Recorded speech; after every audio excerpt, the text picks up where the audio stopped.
Bonjour tout le monde, bienvenue à Divine and Magic. Merci pour tous les likes, les commentaires et tout votre amour. Je vous remercie, c'est super génial. Aujourd'hui, je vais vous faire un tirage de choix pour cette semaine et vous allez me dire, vous allez faire votre choix de quelle est la déesse de l'oracle de Doreen Virtue, l'oracle des déesses. De quelle déesse veut vous parler aujourd'hui?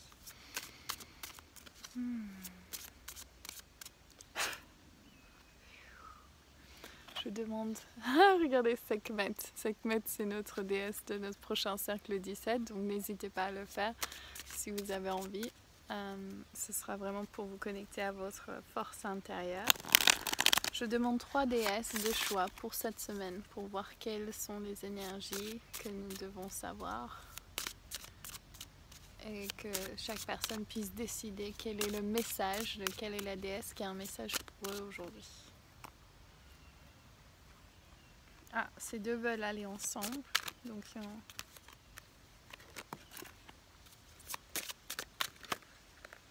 celle-là aussi. Ok. Donc, vous avez le choix entre la 1, la 2 ou la 3. Qu'est-ce que vous décidez? Si vous avez choisi la numéro 1, vous avez Brigitte, je découvre en même temps que vous, et Maeve.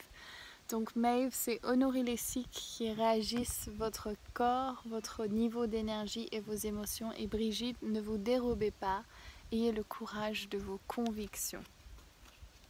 Ok, alors on va lire du livret. Alors, tout d'abord on va lire Maeve. Honorez les cycles qui réagissent votre corps, votre niveau d'énergie et vos émotions. Tout ce qui forme la vie est cyclique, la lune, les étoiles et l'univers même. La vie inspire puis expire à nouveau. Pourquoi donc devriez-vous vous surprendre ou être dérangé par le fait d'être régi par des cycles? Il y a des moments où vous vous sentez pleine d'énergie, éveillé, vivant. Et il y a d'autres moments où vous vous sentez isolé et timide. Votre corps aussi passe par des cycles importants et se modifie. Célébrez ces rythmes, acceptez-les comme l'essence même de la vie qui court dans vos veines.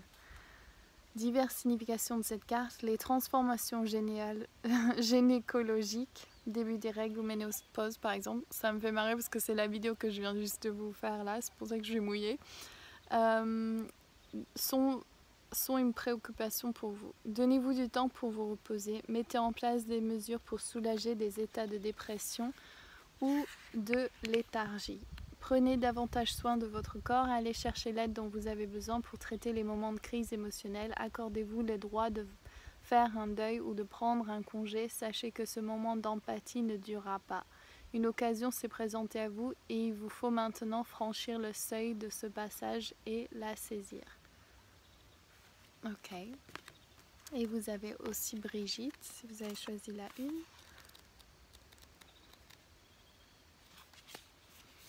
D'abord, soyez clair quant à vos intentions. Ma voix change comme si elle parlait. Si vos intentions manquent de clarté, alors la confusion viendra amoindrir votre pouvoir et votre force, tout comme une bougie dans l'obscurité. Soyez très clair et lumineux par rapport à ce qui est acceptable pour vous dans cette situation. Ne vous y trompez pas. Je vous guiderai et vous protégerai. Cependant, pensez à combien votre opinion pourra monter dans votre propre estime si vous avez le courage d'exprimer vos convictions, d'exprimer vos besoins et la vérité profonde qui vous anime.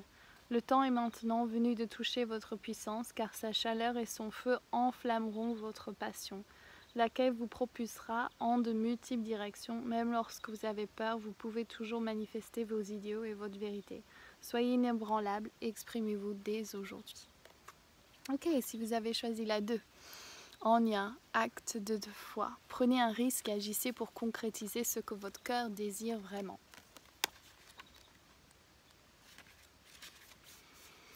Remettre à plus tard la manifestation de vos rêves ne fera pas disparaître ces derniers. Ce ne les fera pas se concrétiser non plus. L'indécision est synonyme de mort pour l'âme qui brûle la passion et qui cherche à s'améliorer, à grandir et à apprendre. Ne vous inquiétez pas de prendre une mauvaise décision. Inquiétez-vous plutôt de ne pas prendre de décision du tout. Ensuite, prenez le temps de prier et de méditer, faites des recherches, allez vous promener dans la nature et prenez votre décision. Une fois vos décisions prises, immédiatement l'énergie de l'univers vous soutiendra et une porte s'ouvriront les unes après les autres comme par magie. L'élément magique, voyez-vous, c'est le fait que vous ayez pris la décision d'accomplir quelque chose et c'est cette intention qui vous propulse dans votre voyage magique. Faites confiance que l'univers vous soutiendra de toutes les façons. Faites confiance, l'univers vous soutiendra de toutes les façons. Faites confiance que votre intention est claire et juste pour vous. Puis faites un acte de foi et plongez résolument dans la concrétisation de vos rêves. N'hésitez pas et n'attendez pas un moment de plus. Ok. Et si vous avez choisi la troisième, la Mère Marie, alléluia, alléluia. Pardon.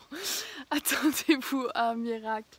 Ayez foi que vos prières ont été entendues et qu'elles seront exaucées.